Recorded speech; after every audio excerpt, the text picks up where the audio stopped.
La mañana que me dieron el alta en el Centro de Rehabilitación de Miraflores de la Sierra, tenía exactamente 43 euros en la cartera, una bolsa de plástico con la ropa que llevaba al hospital hace 6 semanas y un teléfono que no paraba de sonar en el vacío. Me quedé en la entrada principal, bajo un cielo del color del agua sucia, y llamé a mi hija por cuarta vez. Saltó directamente el contestador, su voz, alegre y grabada en un tiempo que parecía pertenecer a otra vida, me decía que dejara un mensaje. No lo hice. ¿Qué le iba a decir a una grabación cuando lo que necesitaba era una mano? Me senté en el banco de piedra cerca de las puertas automáticas y me quedé mirando a un gorrión que picoteaba algo invisible en una grieta de la acera.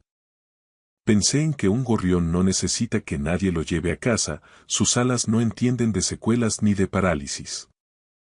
Mi yerno cogió el teléfono al segundo tono, con esa eficiencia fría que siempre me había incomodado. Está ocupada, dijo tajante, antes de que yo pudiera siquiera saludar. Necesito que alguien venga a buscarme. Me dan el alta hoy. Se lo dije el martes a ella y te lo repito a ti. Hubo una pausa cargada de una indiferencia pesada. De fondo oía la televisión, el sonido estridente de un programa de variedades con risas enlatadas. Tenemos muchas cosas entre manos ahora mismo, José. No es un buen momento, dijo él con un suspiro de fingida paciencia. Deberías llamar a un taxi. Y colgó sin esperar respuesta. Mantuve el teléfono en el regazo y volví a mirar los 43 euros que había sacado para contar de nuevo, como si el número pudiera haber mutado por arte de magia. La compañía de taxis más cercana a esta zona de la sierra, a las afueras de Madrid, cobraba una tarifa mínima elevada solo por el desplazamiento, y yo vivía a bastantes kilómetros de allí, en una zona que los taxistas consideran fuera de radio. Ya había hecho las cuentas mentalmente, una y otra vez. Llevaba haciéndolas desde el lunes, cuando mi hija me mandó un mensaje corto y cortante que decía: ya lo solucionaremos. Y luego, el silencio más absoluto. Quiero que entiendas algo antes de seguir. No soy un hombre que llore fácilmente. Me crié en un pueblo de Castilla, en una casa de muros anchos donde mi padre consideraba que llorar no era más que una forma de queja inútil ante lo inevitable. Llevé esa enseñanza conmigo toda la vida. Es como una cicatriz antigua. Te olvidas de que está ahí hasta que el frío o alguien la presiona. No lloré en el entierro de mi mujer, Carmen, hace 11 años, aunque sentía que el mundo se vaciaba bajo mis pies. No lloré cuando los médicos pronunciaron la palabra ictus y le entregaron a mi hija una carpeta llena de papeles sobre atención a la dependencia y secuelas cognitivas. No lloré durante las 6 semanas de terapia ocupacional y ejercicios de logopedia, ni mientras aprendía, con una rabia sorda, a abotonarme la camisa con una mano izquierda que ya no obedecía como antes. Pero sentado en aquel banco de hormigón, con una ropa que me venía grande porque había perdido 8 kilos de puro nervio en el hospital, estuve muy cerca de quebrar mi propia ley.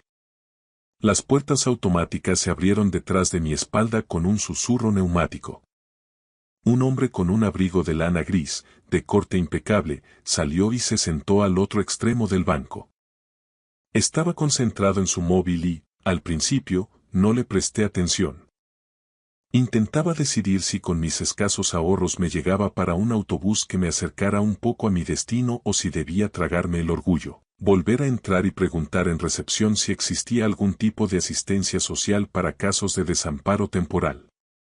En mis 64 años, jamás me había visto en la necesidad de pedir ayuda para algo tan básico como volver a mi propio hogar. Perdone, dijo el hombre, rompiendo mi monólogo interno. Miré hacia él. Era más joven que yo, de unos 40 y pocos, con el tipo de corte de pelo cuidado en peluquería de barrio caro que cuesta más de lo que solía ser mi compra semanal de comida en el mercado. Me miraba con una expresión intensa que no supe descifrar de inmediato. Siento molestarle, insistió. Pero, ¿su nombre es José Sánchez? Pestañeé, sorprendido de ser reconocido en aquel lugar de paso. Así es, respondí con la voz algo ronca por la falta de uso. Se levantó del banco de un salto. Noté que le temblaban ligeramente las manos. Era ese temblor específico de cuando alguien intenta con todas sus fuerzas mantener la compostura frente a una emoción que lo desborda. Probablemente no se acuerde de mí, dijo con un hilo de voz. Me llamo Marcos Vega. Hace unos 28 años, en Madrid, usted me dejó dormir en su sofá durante 3 semanas y me dio 1.200 pesetas de las de entonces cuando yo no tenía absolutamente nada más que la ropa que llevaba puesta. Lo miré fijamente, tratando de encontrar al muchacho en las arrugas de aquel hombre maduro. Lo recordé poco a poco, de la misma forma en que recuperas la sintonía de una radio antigua. La melodía vuelve antes que la letra. Vi a un hombre joven, pálido y asustado, en la puerta de mi antigua casa en la calle de la Encomienda. Era el invierno de 1998, un frío que cortaba la cara. Venía recomendado por mi vecina Adela, que decía conocer a su madre de la parroquia y no podía hacerse cargo de él. Había perdido el piso y el trabajo de la noche a la mañana lo había perdido casi todo. Tenía apenas 20 años y era demasiado orgulloso para ir a un albergue municipal. Yo no tenía mucho, pero tenía un sofá. Mi mujer, Carmen, que siempre tuvo un corazón más grande que nuestra pequeña sala, había preparado el sofá cama con sábanas limpias que olían a suavizante e insistía en darle un desayuno caliente cada mañana antes de que él saliera a buscarse la vida. Marcos, dije, y el nombre pesó en el aire como un ancla. La compostura de Marcos se rompió entonces, solo un poco, agrietándose por los bordes como una porcelana antigua. Se volvió a sentar, esta vez más cerca, invadiendo ese espacio de cortesía que los hombres de mi generación solemos mantener. He pensado en usted y en Carmen muchísimas veces, confesó con una voz que arrastraba el peso de los años. Pasé por delante de su antigua casa en la calle de la Encomienda hace 3 años. Ahora vive otra gente allí, gente joven que ha pintado la puerta de un color que a Carmen no le habría gustado. Le he buscado antes, José, pero nunca logré dar con una dirección actual. Madrid es una ciudad experta en tragar su propio pasado.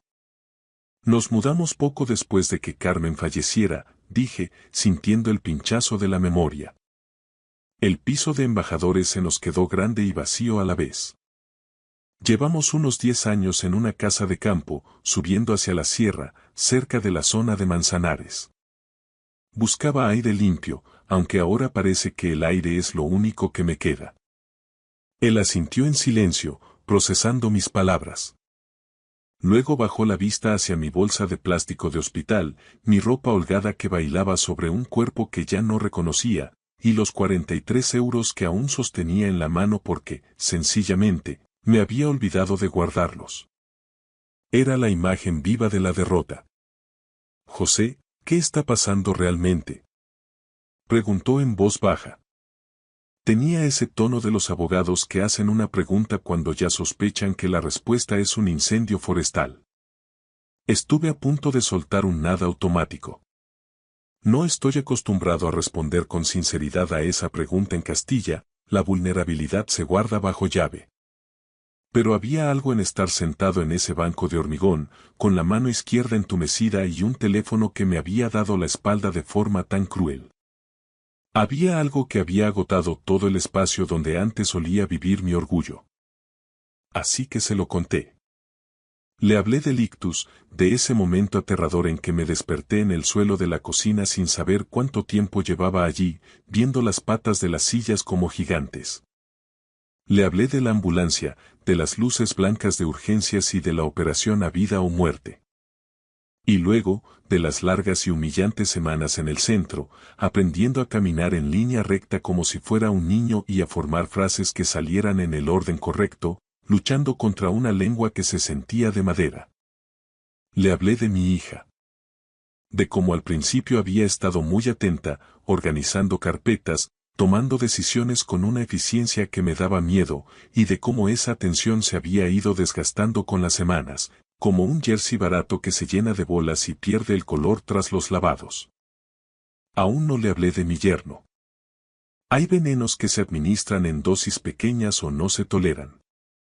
Marcos Vega escuchó todo sin interrumpir, con una atención profesional que de pronto se tornaba humana. Cuando terminé, guardó silencio un instante, mirando hacia la sierra. ¿Tiene algún sitio al que ir esta noche?, preguntó finalmente. A mi casa, dije con firmeza. Solo necesito llegar allí. Dormir en mi cama. Yo le llevo. No es una oferta, es una devolución de intereses de aquellas pesetas. No tiene por qué hacerlo, Marcos. Ya ha hecho bastante con escuchar. Dijo mi nombre de la misma forma que solía hacerlo mi mujer cuando me ponía innecesariamente testarudo, con una mezcla de cariño y autoridad que no admitía réplica. Por favor, José. Deje que le lleve. Conducía un coche muy limpio y extrañamente silencioso, uno de esos vehículos eléctricos que van tan suaves que olvidas que estás desafiando a la gravedad. Miré por la ventanilla el paisaje de la Sierra de Madrid, con ese aspecto severo que tiene en noviembre, cuando ya han caído las últimas hojas de los robles y las líneas de las colinas parecen lomos de animales dormidos bajo un cielo de plomo. Siempre me había gustado esta zona. Carmen y yo nos mudamos aquí cuando nuestra hija tenía 7 años porque queríamos que creciera con horizonte, lejos del humo y las prisas de la capital. ¿A qué se dedica ahora, Marcos?, le pregunté, dándome cuenta de que llevaba media hora hablando de mis miserias. Soy abogado, respondió sin pretensión. Llevo sobre todo planificación patrimonial, fideicomisos y protección de activos ante situaciones de vulnerabilidad. Esbozó una pequeña sonrisa que le iluminó la cara. Digamos que usé sus pesetas para pagar la tasa de inscripción en la UNED y el abono transporte para llegar a los exámenes. Usted invirtió en un abogado de familia sin saberlo. Me quedé pensando en la ironía de la vida. A Carmen le habría gustado saber que ese sofá sirvió para algo más que para dormir, dije con un nudo en la garganta. Siento mucho que ella no esté para verlo, añadió él con sinceridad. Cuando aparcamos frente a mi casa, una construcción de piedra y teja que empezaba a verse descuidada, Marcos se bajó conmigo. Subió los escalones del porche y esperó con paciencia mientras yo buscaba la llave con mi mano izquierda, que todavía se torpeaba con las tareas que antes manejaba por instinto. Al empujar la puerta, el olor de la casa me golpeó como un mazazo. Estaba cerrada, rancia, impregnada de una ausencia que se sentía física, como una habitación que guarda el frío mucho después de apagar la calefacción. Le había pedido a mi hija que echara un vistazo a la casa 3 veces por teléfono. Era evidente que nadie había cruzado ese umbral desde el día de mi ataque. Había un montón de correo acumulado en el suelo, bajo la ranura de la puerta. 6 semanas de facturas y publicidad. Me agaché con dificultad para recogerlas y Marcos me ayudó de inmediato. Nos quedamos allí, en el pasillo en penumbra, clasificando el montón. Y entonces, Marcos encontró el sobre. Era de un despacho de abogados de la calle Serrano, de esos que tienen nombres compuestos y letras doradas. No me sonaba de nada. La carta que había dentro tenía 3 párrafos redactados en ese lenguaje quirúrgico de la gente que quiere arrebatarte algo mientras te da las gracias. El núcleo de la cuestión era devastador. Mi casa estaba siendo tasada como un activo potencial para la consideración de un ingreso en una residencia privada de lujo, y mi representante, mi hija, había iniciado una consulta preliminar sobre opciones de curatela representativa. Lo leí 2 veces, sintiendo que el suelo se inclinaba. Se lo pasé a Marcos. Él lo leyó una sola vez, pero su expresión se transformó en una máscara de piedra. José, dijo con voz gélida, exactamente cuándo designó a su hija como representante para decisiones sanitarias. Firmé unos papeles en el hospital, a los pocos días de despertarme, dije, sintiendo un sudor frío. Dijeron que era el protocolo habitual para que ellos pudieran hablar con los médicos. ¿Y firmó algo más? ¿Algún documento ante notario que viniera al hospital? ¿Quizás un poder preventivo? Hice memoria. Había habido muchos papeles en carpetas de plástico. Yo estaba en aquellos primeros días oscuros, cuando mi pensamiento era una sopa espesa y nublada. Recuerdo a mi yerno en la habitación, estaba muy servicial, muy eficiente, pasándome hojas para firmar por mi bien mientras mi hija estaba junto a la ventana, evitando mirarme, absorta en su móvil. Marcos me observaba con una fijeza inquietante. No sé exactamente qué firmé, admití, y por primera vez sentí un miedo que no tenía nada que ver con la medicina. Dobló la carta con un cuidado casi obsesivo y se la guardó en el bolsillo interior del abrigo.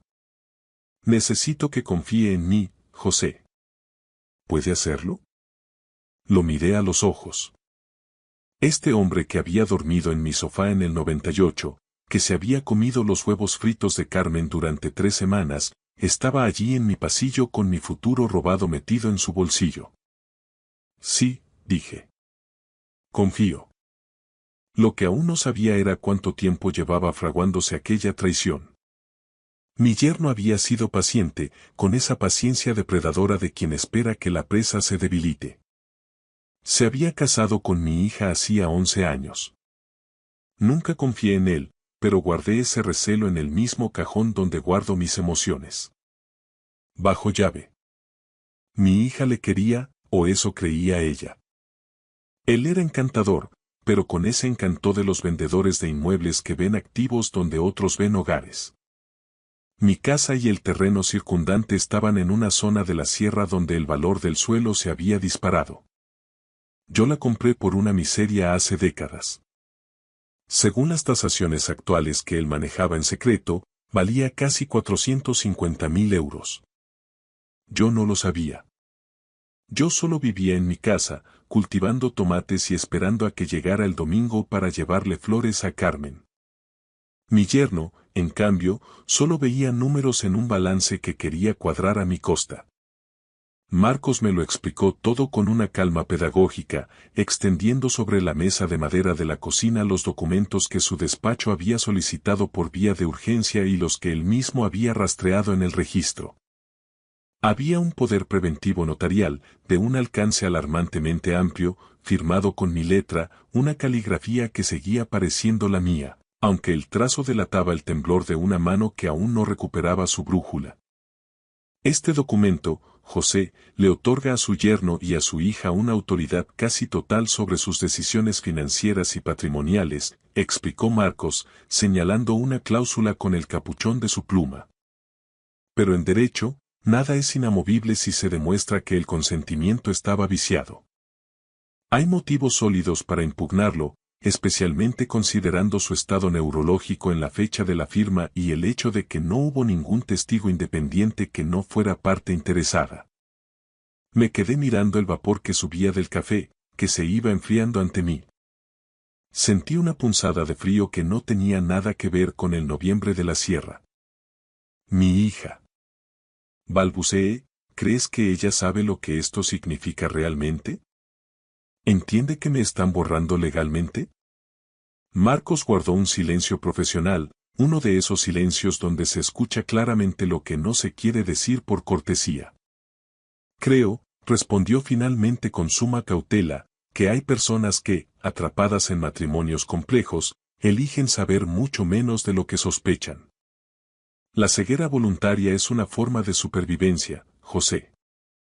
Había visto a mi hija amar a ese hombre durante 11 años. La había visto transformarse, casi imperceptiblemente, en alguien que pedía permiso con la mirada antes de aceptar un segundo plato de comida o una invitación al cine. Alguien que se disculpaba por opiniones que ni siquiera había terminado de expresar. Alguien que, cuando yo la llamaba los domingos, siempre hablaba en un tono inusualmente bajo, como si el volumen de su propia esencia se hubiera bajado para no molestar el silencio de él. Me había repetido a mí mismo que no era asunto mío. Que ella era adulta. Que, a su manera, sería feliz. Había mantenido ese pensamiento encerrado en el cajón de las cosas que duelen demasiado. Marco se quedó a cenar esa primera noche. Luego, decidió instalarse en la habitación de invitados. La calefacción de gasoil había estado apagada 6 semanas y la casa de piedra tardaba una eternidad en recuperar el calor. Dijo que no se sentía bien dejándome solo hasta que el hogar fuera mínimamente habitable. A la mañana siguiente, antes de que el sol terminara de despuntar sobre los picos de la sierra, ya estaba de nuevo en la mesa con el portátil encendido y una estrategia legal que parecía haber estado puliendo en sus sueños. Al verlo allí, tan decidido, pensé que a Carmen le habría fascinado este hombre. Ella siempre tuvo debilidad por la gente que llega cuando todos los demás se han ido. Mi hija llamó esa tarde. Respondí al segundo tono, sintiendo el peso del teléfono en mi mano izquierda. Me preguntó cómo estaba con una voz pequeña, casi infantil. Le dije que estaba en casa. Hubo una pausa eterna, un vacío donde cabía todo el arrepentimiento del mundo por no haber estado en la puerta del hospital. Siento lo de ayer, lo de no haber ido a recogerte, dijo. Las cosas se han complicado mucho en el trabajo y con la casa nueva. Lo sé, la interrumpí, sin querer escuchar más excusas. ¿Tú estás bien? ¿Necesitas algo de aquí? Pensé en la carta del bufete de Serrano que ardía en mi bolsillo. Pensé en el poder firmado entre brumas de analgésicos. Pensé en mis tierras, esas que ahora valían una fortuna que yo nunca pedí. Tengo algo de ayuda, añadí con intención. Hubo otra pausa, esta vez erizada de sospecha. ¿Qué tipo de ayuda, papá? Un viejo amigo, alguien de los tiempos de la calle Encomienda. No te preocupes por mí. Volvió a llamar 3 horas después, pero esta vez no respondí. Estaba absorto revisando folios con el asistente de Marcos por altavoz. Llamó 2 veces más antes de las 9. A la cuarta, descolgué. ¿Quién es exactamente esa persona que está contigo?, preguntó ella. Su voz tenía un filo nuevo, esa aspereza que nace de la ansiedad ajena proyectada a través de un ser querido. Era la voz de mi yerno hablando por su boca. Se llama Marcos Vega. Es abogado, un excelente abogado. Me está ayudando a poner en orden unos papeles que, al parecer, yo no estaba en condiciones de entender. El silencio al otro lado fue absoluto. Era el silencio de quien descubre que el tablero de juego ha cambiado y que las piezas ya no se mueven según su voluntad. Papá, dijo ella, con un tono que pretendía ser razonable, no necesitas abogados. Estás convaleciente. Solo tienes que centrarte en tu recuperación y dejar que nosotros nos ocupemos de lo aburrido. Me estoy centrando en mi recuperación, hija.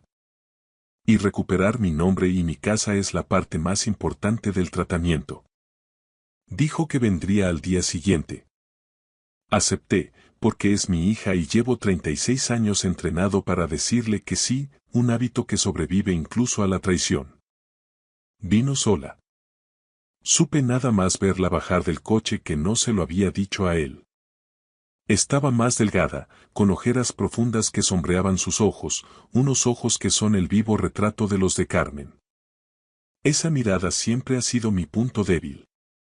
Marcos, con una elegancia táctica, se retiró al porche de atrás con su ordenador, dándonos el espacio que solo un padre y una hija pueden ocupar. Nos sentamos en la cocina. Le serví un café bien cargado, siguiendo el ritual mudo de mi madre. Poner una taza humeante frente a alguien es decir estoy aquí y te escucho. Ella rodeó la taza con las manos, buscando el calor, pero no bebió. Quiero explicarte cómo pasó, papá, empezó a decir, y las palabras empezaron a brotar como agua de una presa rota. Habló durante más de 1 hora. Me habló del terror absoluto que sintió tras mi ictus, de la rapidez con la que los médicos pedían firmas y autorizaciones. Me habló de su marido, de cómo él se había erigido en el pilar de la gestión, de lo aliviada que se sintió al tener a alguien fuerte que manejara los seguros y la burocracia mientras ella solo podía llorar en los pasillos. Juró que no había leído cada página de lo que me dio a firmar, confió ciegamente en el criterio de él. No sabía nada de la consulta de curatela ni de la tasación de la casa para una residencia privada.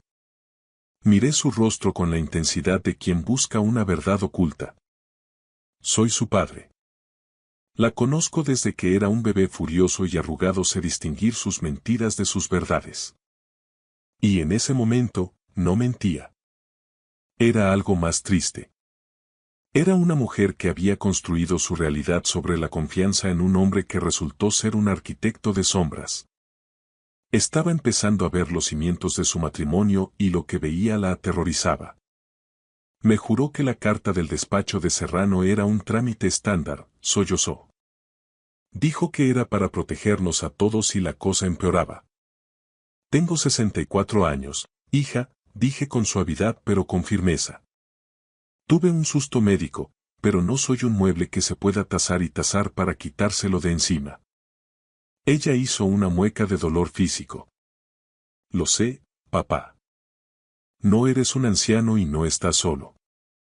Algo cambió en su expresión, un destello de la niña valiente que solía subir a mis hombros para ver los fuegos artificiales. En ese momento, Marcos volvió a entrar.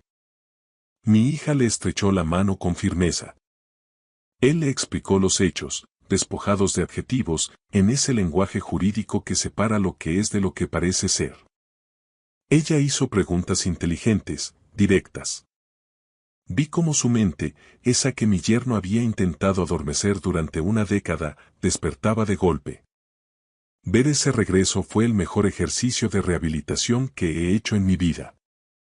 Durante la reunión, el teléfono de ella vibró 3 veces sobre la mesa. El nombre de su marido iluminaba la pantalla. Ella no lo cogió. Simplemente le dio la vuelta al móvil y siguió escuchando a Marcos. Lo que siguió no fue un único acontecimiento dramático de película, sino una serie de pequeñas victorias que se acumularon en silencio, como la nieve sobre las cumbres de la sierra. Marcos, con una diligencia que me dejaba asombrado, presentó los documentos para impugnar aquel poder preventivo, alegando vicio en el consentimiento por deterioro cognitivo transitorio en el momento de la firma e influencia indebida por parte de terceros. En el transcurso de ese peritaje, Marcos encontró grietas aún más profundas. Descubrió una solicitud de segunda hipoteca sobre mi propiedad tramitada a mis espaldas, un movimiento arriesgado que buscaba liquidez inmediata a costa de mi techo. También confirmó que el bufete de la calle Serrano no era una entidad dedicada al bienestar de los mayores, sino una firma especializada en ingeniería patrimonial que ya había colaborado con mi yerno en 2 operaciones inmobiliarias anteriores. Nada de esto estaba oculto bajo 7 llaves, era el tipo de arquitectura legal que resulta invisible para quien confía ciegamente en la persona que sostiene el bolígrafo, pero que brilla con luz propia ante los ojos de un experto que sabe dónde buscar. Mi hija se mudó a la habitación de invitados 2 semanas después de aquella catarsis en la cocina. Me dijo que era algo temporal, un refugio mientras aclaraba los escombros de su vida.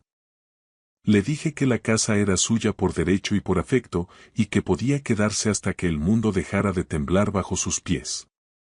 Preparé la habitación con sábanas limpias que olían a sol y a lavanda. Creo que es una de las expresiones de amor más prácticas y hermosas que existen.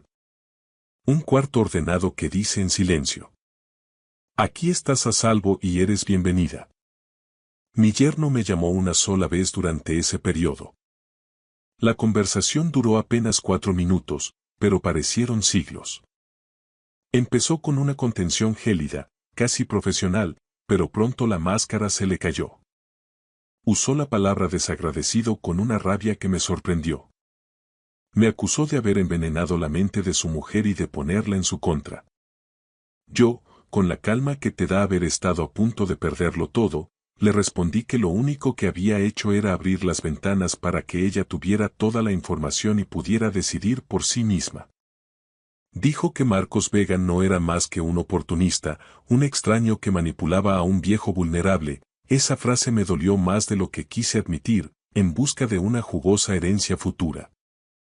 Lo pensé un momento, mirando por la ventana hacia el huerto vacío.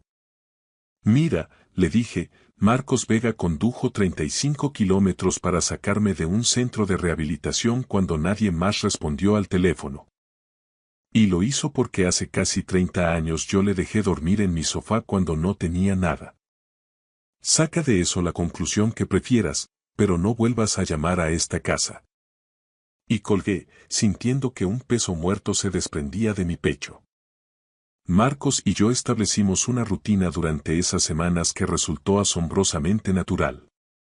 Venía desde Madrid los fines de semana, huyendo del ruido de la capital. Cenábamos juntos los sábados. Él me contaba casos de derecho que parecían puzzles imposibles, y yo le contaba la historia de estas tierras de la sierra, que en los años 40 eran campos de labor y pasto. Veíamos el fútbol con el volumen demasiado alto porque, como descubrimos entre risas, los dos sufrimos de la misma sordera en ciertas frecuencias. Fue extremadamente cuidadoso con mi hija. No distante, sino respetuoso, con esa delicadeza que se tiene con alguien que está sanando de una fractura interna. Ella estaba haciendo el trabajo lento y doloroso de separar lo que realmente creía de lo que le habían programado para creer durante 11 años de matrimonio. No hay atajos para ese tipo de reconstrucción. Un sábado de diciembre, mientras los tres compartíamos la sobremesa, mi hija miró a Marcos y le hizo la pregunta que llevaba tiempo rondándole. ¿Por qué haces todo esto? Realmente no le debes nada a mi padre después de tanto tiempo. Marcos rodeó su taza de café con las manos y guardó silencio, buscando las palabras exactas. En enero de 1998, comenzó, yo era un crío de 20 años que lo había perdido todo en la misma semana. Hacía un frío que se te metía en los huesos. Tenía poco dinero y una bolsa de lona con 4 trapos. Adela, la vecina de vuestro antiguo piso en Embajadores, me dijo que había un hombre en la calle de la Encomienda que quizás podría ayudarme. Llamé a su puerta esperando, en el mejor de los casos, la dirección de un albergue municipal. Hizo una pausa necesaria. Vuestro padre abrió la puerta, me miró de arriba abajo y solo dijo: «Entra, muchacho. Hace frío». Y Carmen, vuestra madre, ya estaba preparando el sofá cama antes de que yo pudiera dar las gracias. Mi hija me miró con una mezcla de asombro y ternura. No me preguntó qué había hecho mal para acabar así, continuó Marcos. No me pidió explicaciones ni me juzgó. Solo me dijo que podía quedarme hasta que me recuperara. Y luego se volvió al salón a seguir con sus cosas, como si acoger a un extraño fuera la cosa más normal del mundo. Aquel dinero de las pesetas me sirvió para la primera matrícula. Trabajé de noche en almacenes y viví en un cuarto minúsculo, pero pude estudiar. He pensado en ellos cada día de mi carrera. Así que no le debo nada a José, pero elijo estar aquí. Hay una diferencia abismal entre la deuda y la lealtad. El asunto legal se resolvió definitivamente a principios de año. La curatela fue desestimada y el poder notarial anulado. Mi yerno contrató a su propio abogado, hubo un intercambio de cartas tensas y luego, un silencio que se volvió permanente. Mi hija pidió el divorcio en febrero. No hubo celebraciones en casa, no hay nada que festejar en el fin de un proyecto de vida de 11 años, en el desgarro de una familia. Ella lloró durante semanas. Y yo me senté con ella cada noche, de la forma en que mi propio padre nunca supo sentarse conmigo. Aprendí de Carmen que acompañar el dolor de alguien no es un signo de debilidad, sino el acto de valor más puro que existe. En marzo, ella encontró un piso en un pueblo cercano. Ahora viene a cenar 2 veces por semana. Poco a poco, con la llegada de la primavera, he visto cómo su volumen vital vuelve a subir. Opiniones firmes, risas que ya no se cortan a mitad de camino y una disposición a discutir conmigo sobre el Madrid o el Athletic que había echado de menos más de lo que imaginaba. En abril, Marcos me llevó a cenar a un asador de la sierra para celebrar que las escrituras de la propiedad estaban blindadas. Quiero pagarte tus honorarios, Marcos, le dije con seriedad. Es lo justo. Él me miró por encima de las copas de vino. Voy a decirte lo mismo que tú me dijiste en el 98, José. No seas tonto. Me reí de verdad por primera vez en meses. Yo nunca te dije eso, no seas embustero. No, admitió él con una sonrisa pícara, pero lo habrías dicho si hubiera intentado pagarte el sofá. Hay algo que sucede cuando dos personas se encuentran a través de la distancia del tiempo. Es algo distinto a la amistad convencional, es el reconocimiento de que alguien se ha convertido en parte de la estructura de tu existencia sin haberlo planeado. Marcos empezó a llamar los domingos por la tarde, el espacio que Carmen ocupaba conmigo durante 30 años. Ahora hablamos de su trabajo, de mis tomates y de la vida. En mayo, Marcos me soltó una propuesta. Quería abrir una pequeña oficina satélite en la zona para llevar temas de herencias y derecho para mayores. Decía que la sierra estaba desatendida y que la necesidad de protección era real. Yo tengo una habitación libre, le dije. La sala delantera, la que da al porche.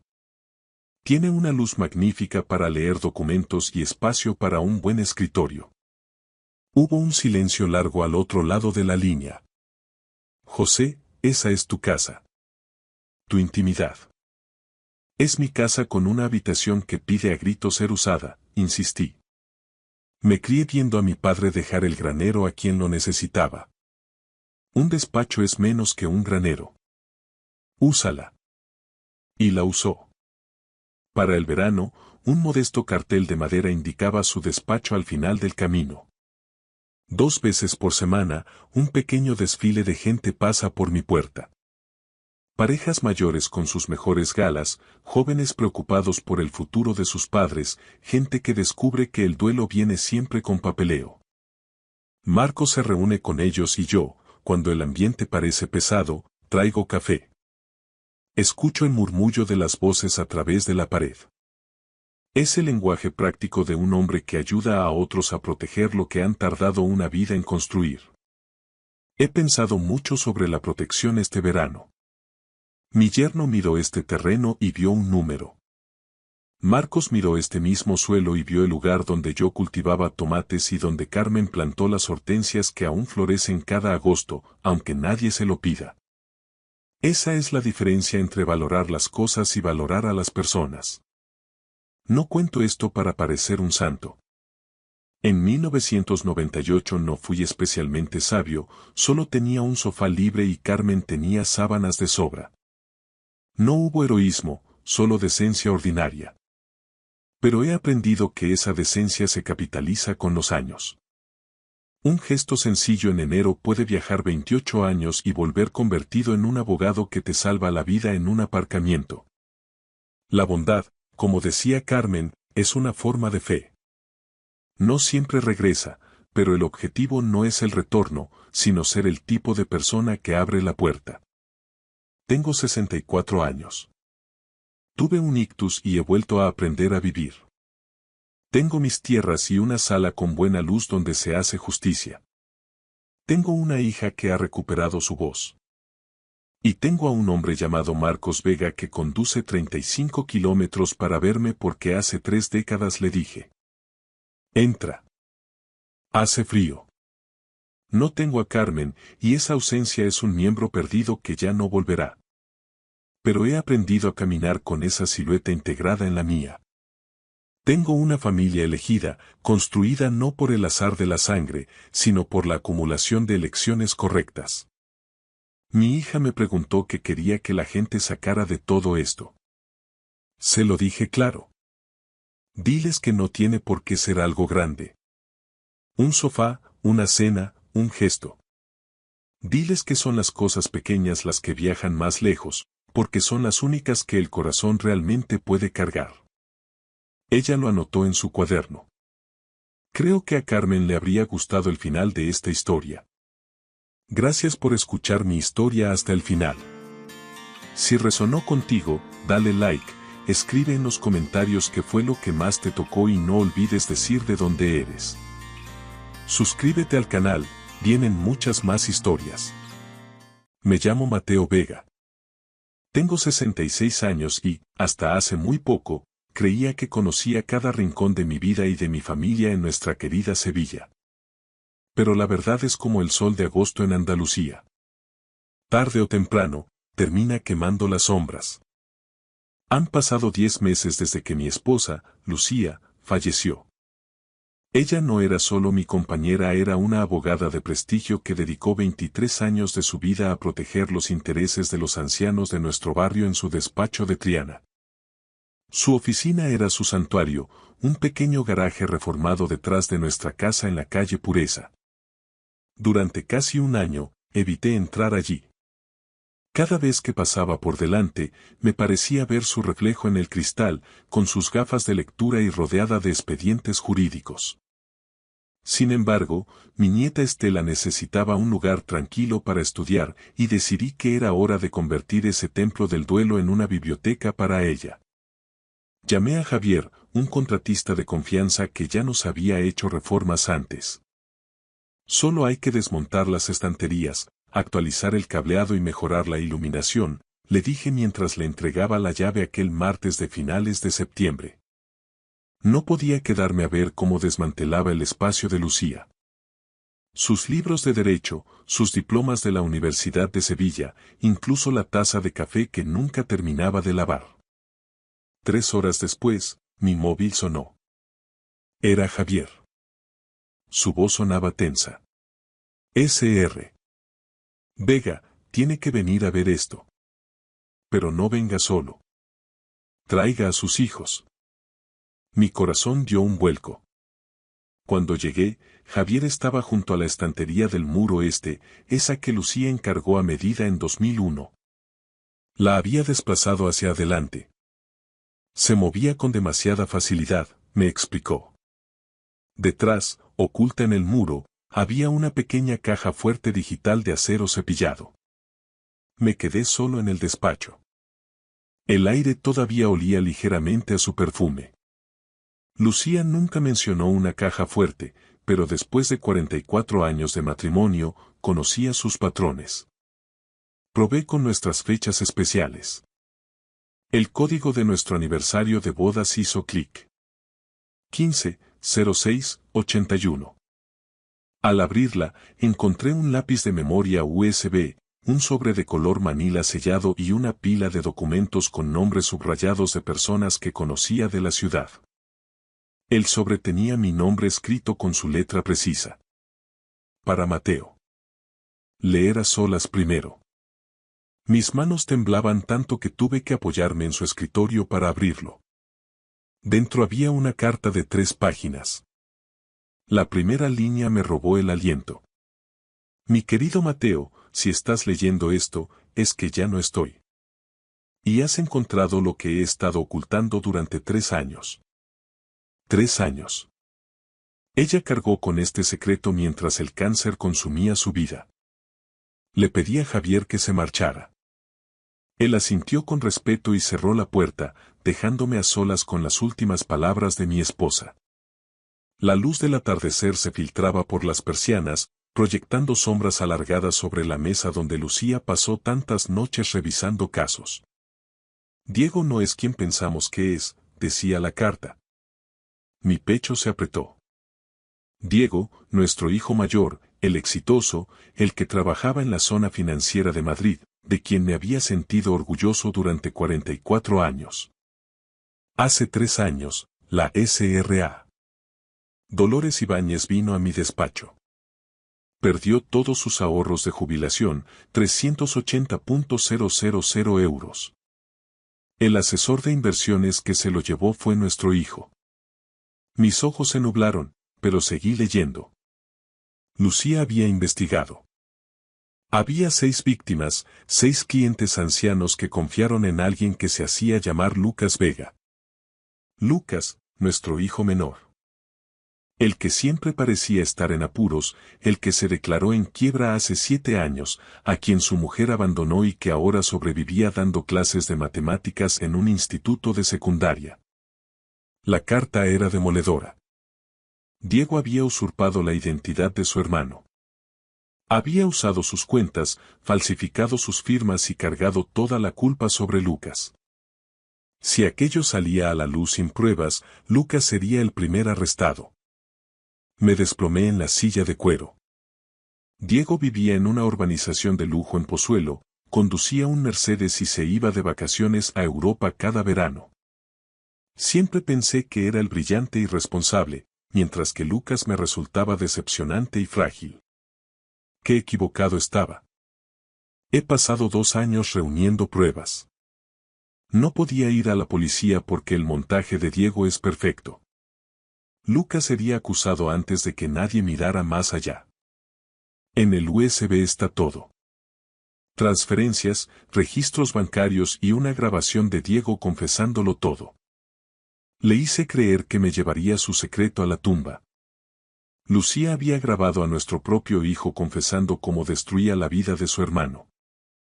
Ella quería decírmelo después de mi fiesta de jubilación, para darme un último recuerdo feliz, pero el cáncer avanzó demasiado rápido. La elección es tuya ahora, Mateo. Protege a Lucas. Él es inocente. Siempre fue el mejor de nuestros hijos, y nunca supimos verlo. Te quiero. Siento no haber podido arreglar esto antes de irme. La firma de Lucía temblaba al final de la hoja. El hijo del que tanto había presumido era un ladrón que se aprovechaba de ancianos como la SRA. Ibáñez. Y el hijo de quien me avergonzaba en silencio había sido víctima de un sabotaje cruel durante 7 años. 7 años de ruina, divorcio y vergüenza. Y yo, en mi ceguera, seguía alabando a Diego y compadeciendo a Lucas. Conecté el USB al portátil que Javier había dejado olvidado. La calle Pureza se veía tranquila a través de la ventana, con los vecinos paseando a sus perros, mientras mi mundo se desmoronaba en la oscuridad de aquel despacho. El USB contenía 2 carpetas. Víctimas y grabaciones. Abrí la primera carpeta. La foto de Dolores Ibáñez apareció en pantalla. Una mujer de 83 años con una sonrisa dulce y una chaqueta de punto, la abuela de alguien que confió en nosotros. Diego le había robado 380.000 euros, los ahorros de toda una vida destinados a la educación de su nieto, usando el nombre y el DNI de Lucas. Había 5 expedientes más. 5 vidas arruinadas. Luego, hice clic en las grabaciones. La voz de Lucía llenó la sala, tranquila al principio, y luego la de Diego, suave y segura, la voz que yo tanto había admirado. Lucía mencionó a Dolores Ibáñez. Diego se puso a la defensiva. Cuando ella presionó, su tono cambió. Dijo que el nombre de Lucas estaba en todos los documentos, que Lucas sería el arrestado. Dijo que los ancianos tenían más dinero del que necesitaban, que Lucas era un débil y un fracasado, y que él, Diego, había ganado. He ganado, mamá. He ganado, decía la voz de mi hijo en la grabación con una risa fría y cruel. Escuché los sollozos de Lucía antes de que se cortara el audio. Ella pasó sus últimos meses recolectando pruebas para salvar a Lucas de la trampa que su propio hermano le había tendido. No fue el fracaso lo que hundió la vida de Lucas, fue el sabotaje. Pasé los siguientes 3 días revisando cada documento. Todo encajaba de forma devastadora. Recordé cuando Savannah dejó a Lucas hace 3 años. Él cree que soy un irresponsable financiero, papá, me dijo Lucas con voz baja. Yo le creí. Le dije a Lucía que los problemas de Lucas eran culpa suya por no saber administrar el dinero. Ahora sabía que las cuentas fraudulentas de Diego habían destruido el historial crediticio de Lucas. La quiebra no fue un error de Lucas, fue una emboscada. Consulté su informe de solvencia y casi me da un síncope. Un nivel de morosidad que le impedía alquilar un piso o pedir un crédito. Había empresas registradas a su nombre entre 2014 y 2019 de las que él no sabía nada. Mientras Diego acumulaba millones, Lucas vivía en un estudio pequeño, conducía un coche con 15 años y nunca se quejaba. Estaba luchando contra un enemigo invisible. El tercer día, fui a casa de la SRA. Dolores Ibáñez. Cuando mencioné el dinero, sus ojos se llenaron de lágrimas. Eran 380.000 euros del seguro de vida de mi marido, me dijo. Cuando le dije que los papeles estaban a nombre de Lucas, ella negó con la cabeza de inmediato. Imposible. Lucas le dio clases particulares de matemáticas gratis a mi nieto. Ese chico tiene buen corazón. Sentado en mi coche después de esa visita, comprendí dos verdades. Lucas había sido destruido por su hermano, y yo había estado ciego durante 44 años. Llamé a una antigua colega de Lucía, Carmen Pardo. Lucía estaba investigando algo muy serio, Mateo, me confesó. Incluso durante la quimioterapia no dejó de trabajar. Necesitas a la Policía Nacional, a la Unidad de Delitos Económicos. Me puse en contacto con el inspector Sánchez. Le envié todo a través de un portal seguro. 3 horas después, me llamó. Sr. Vega, las pruebas de su esposa son sólidas, pero para una condena rápida necesitamos que el sujeto se incrimine o presentarlo ante testigos. ¿Puede organizar una reunión? Aquello significaba tenderle una trampa a mi propio hijo. Durante 2 días apenas dormí, preguntándome cómo un padre puede entregar a su hijo. Pero luego pensaba en Lucas, en su vida destrozada, en su hija Estela creciendo mientras yo miraba hacia otro lado. Pensé en Lucía muriendo mientras luchaba por la justicia. Justicia para Lucía. Protección para Lucas. Verdad para Estela. El sábado por la mañana envié un mensaje al grupo de WhatsApp familiar. He encontrado algo de vuestra madre durante la reforma. Afecta a su herencia y a la familia. Os necesito a los dos aquí el sábado a las 14. Es importante.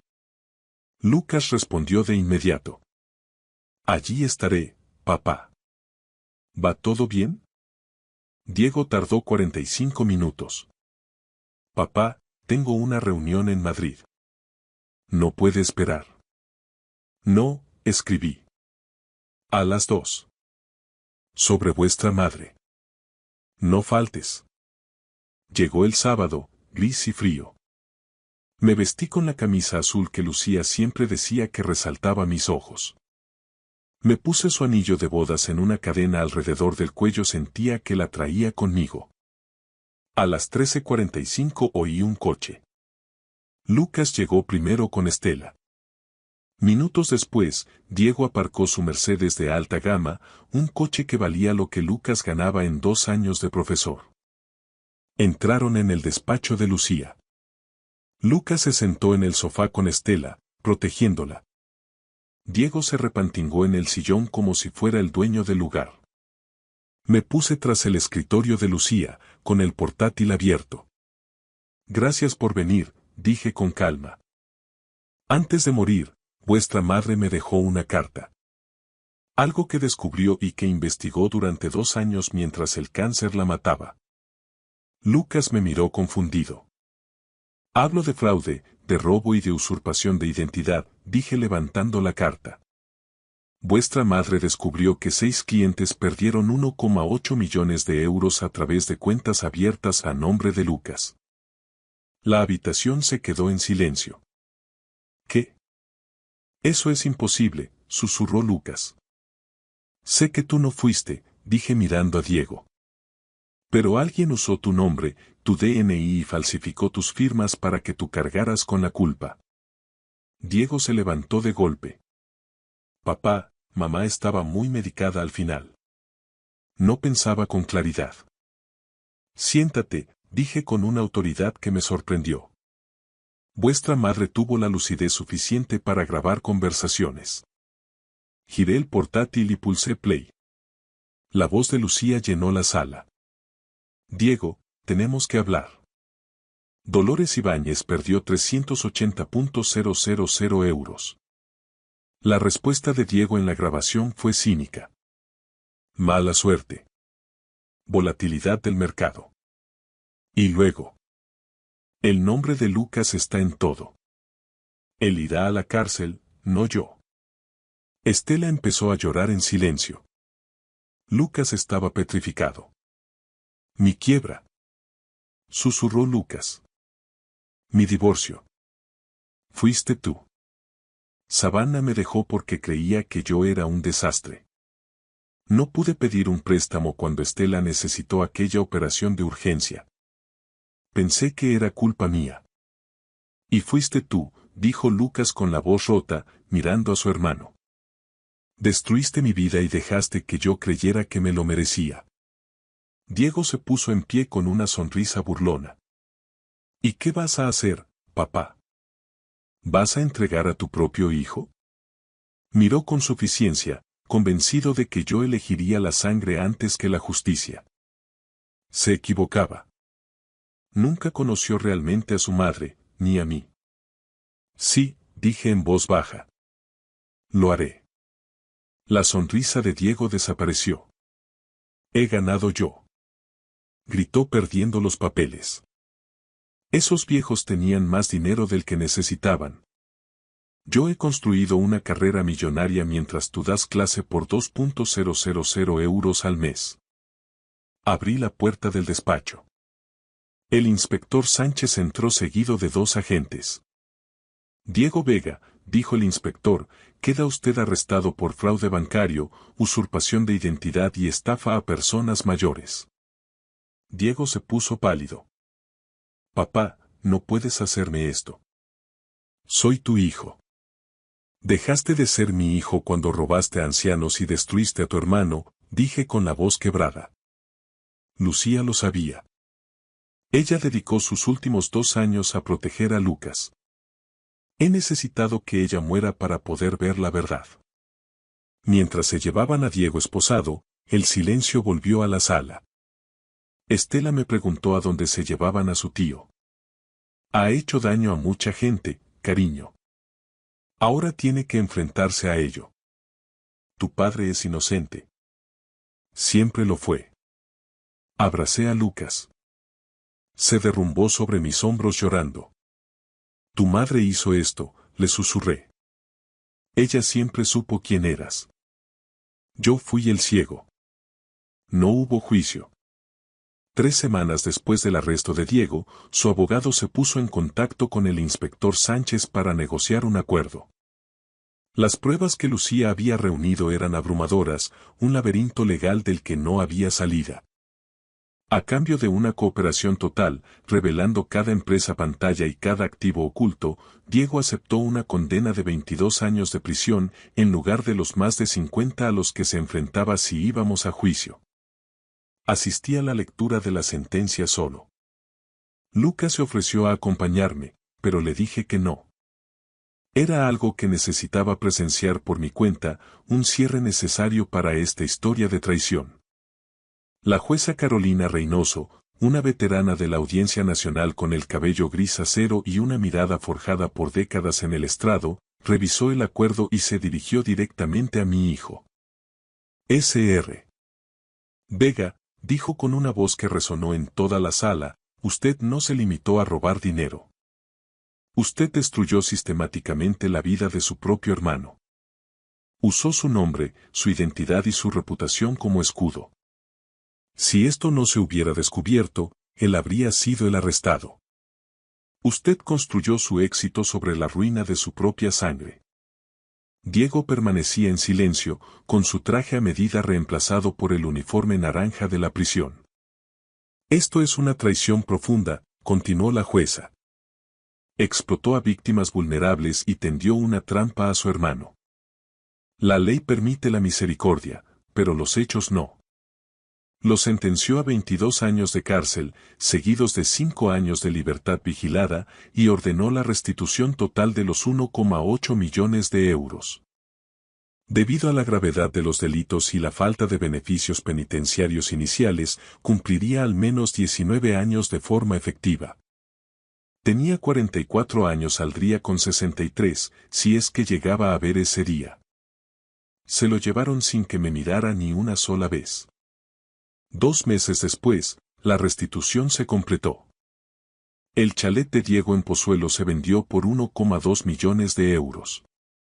Su Mercedes, su embarcación en el puerto de Santa María y sus cuentas de inversión fueron embargados y liquidados. El Estado recuperó 1,4 millones. Yo añadí 200.000 euros del seguro de vida de Lucía, era exactamente lo que ella habría querido. Emitimos cheques para las 6 víctimas. No fue un reembolso total, pero recibieron un promedio del 88% de lo que habían perdido. Para personas que creían que sus ahorros habían desaparecido para siempre, fue un milagro. Cuando se lo comuniqué a la SRA, Ibáñez rompió a llorar. Gracias a Lucía y a usted, me dijo, mi nieto podrá ir a la universidad. La redención de Lucas llegó lenta pero firme. El periódico local publicó la noticia, limpiando su nombre por completo. El consejo escolar del instituto le otorgó un reconocimiento a la integridad. Los informes de fraude corrigieron su historial crediticio. La recuperación llevaría años, pero el camino por fin estaba despejado. El apoyo de la comunidad lo abrumó. Los padres de sus antiguos alumnos recaudaron 40.000 euros para ayudarlo a reconstruir su vida. 3 meses después de la sentencia, vendí la casa de la calle Pureza. Tenía demasiados recuerdos. Lucía muriendo en la planta de arriba, el descubrimiento de la verdad en su oficina, Diego saliendo esposado. No podía quedarme. Compré una casa más modesta a 10 minutos del piso de Lucas. Poco después, Lucas y Estela se mudaron conmigo. Su crédito aún estaba dañado, pero ambos sabíamos la verdad. Nos necesitábamos el uno al otro. Empecé a trabajar como voluntario en un centro de mayores, impartiendo talleres sobre cómo protegerse del fraude financiero. Convertir el dolor en propósito era mi forma de continuar el trabajo de Lucía. Antes de entregar las llaves de la antigua casa, entré por última vez en el despacho de Lucía. Decidí que no lo convertiría en una sala de lectura allí, sino que lo recrearía en nuestro nuevo hogar. Su mesa, sus libros, sus diplomas. Un monumento a una mujer que luchó contra el cáncer y la corrupción al mismo tiempo. Ella nos protegió incluso después de su muerte a través de grabaciones y pruebas. Ese era el legado de Lucía. No el título, ni la carrera, sino el valor de luchar por lo que es justo, aunque le costara todo. Incluso si le costaba perderme a mí por un tiempo. En una fría mañana de diciembre, celebramos una pequeña ceremonia en lo que llamé el despacho memorial Lucía Vega. Lo había recreado con cuidado en la nueva casa, con las ventanas orientadas al este para que entrara el sol de la mañana, igual que en Triana. Sobre el escritorio colgaba una placa de bronce. Lucía Vega, de 1958 a 2024. Luchó por la verdad incluso cuando le costó todo. Nos reunimos los 4. Lucas, Estela, la SRA. Ibáñez y yo. El abuelo me pidió que leyera algo, dijo Estela, con su voz de 12 años firme a pesar de las lágrimas. Sostenía una página mecanografiada. Es un ensayo que escribí para el colegio. Una persona que cambió mi vida. Aclaró su garganta y empezó. Mi abuela murió antes de que yo la conociera de verdad. Pero este año he aprendido algo increíble. Mientras se moría, también estaba luchando. No solo contra el cáncer, sino contra el crimen. Mi tío hizo algo muy malo. Robó a ancianos y prefirió que culparan a mi padre. Durante 10 años, la vida de mi padre fue una mentira. Pero mi abuela lo sabía. Ella fue como un ángel de la guarda que salvó a mi papá incluso después de haberse ido. Ese es el tipo de persona que quiero ser. Alguien que lucha por lo correcto, aunque sea difícil. La SRA. Ibáñez se secó los ojos. Lucas abrazó a su hija con fuerza. Luego, Lucas miró la foto de Lucía y dijo con la voz quebrada. Mamá, gracias por creer en mí cuando nadie más lo hizo. Gracias por pelear una batalla que yo ni siquiera sabía que existía. Se volvió hacia mí. Papá, gracias por terminar lo que mamá empezó. Gracias por elegir la verdad. Gracias por elegirme a mí. No pude hablar. Solo estreché a mi hijo en un abrazo que llevaba 41 años de retraso. A veces me preguntan de dónde saqué las fuerzas para entregar a mi propio hijo. La verdad es que yo no lo hice, lo hizo Lucía. Ella ganó la batalla contra la corrupción y esa victoria nos sobrevivirá a todos. Diego cumple su condena en la prisión de Huelva. No lo visitamos. Hay traiciones que son demasiado profundas. Lucía me enseñó que el amor a veces significa proteger al inocente, incluso cuando el coste es altísimo. Ella no solo dejó pruebas, dejó la verdad. Y la verdad nos devolvió nuestra familia, una construida sobre la honestidad, no sobre la lealtad ciega. Afuera empezaba a refrescar. La voz de Estela me llamó desde el salón. Abuelo. Papá está haciendo chocolate caliente. Miré por última vez la foto de Lucía sonriendo y bajé a reunirme con ellos. 3 generaciones sanando juntas. Cuéntame otra historia de la abuela, pidió Estela. Sonreí. Cada historia sobre ella es una historia sobre la valentía. Tengo 66 años y, si hay una lección que he aprendido, es esta. No estéis ciegos como lo estuve yo. No ignoréis las señales. No favorezcáis a un hijo sobre otro. No esperéis a que alguien muera para ver su coraje. Durante 44 años pensé que conocía a mi familia, pero la vida me demostró que estaba equivocado. Pensé que sabía de qué hijo estar orgulloso, y resultó que estaba celebrando al equivocado. Pensé que mi esposa era solo una buena abogada. Ahora sé que era una guerrera. Estas historias que le cuento a Estela ahora son diferentes. Son honestas. Tratan sobre errores, ceguera y aprender demasiado tarde. Pero también tratan sobre la redención. Esta historia me enseñó que, a veces, amar significa elegir la justicia por encima de la comodidad. Que la verdadera familia se construye sobre la verdad. Y que las personas que subestimamos, como mi hijo Lucas, como mi esposa enferma, suelen ser las que guardan más fuerza en su interior. A veces, las verdades más duras son las únicas que nos hacen libres. Que Dios os bendiga a todos. Gracias por escuchar mi historia hasta el final. Si resonó contigo, dale like, escribe en los comentarios qué fue lo que más te tocó y no olvides decir de dónde eres. Suscríbete al canal, vienen muchas más historias.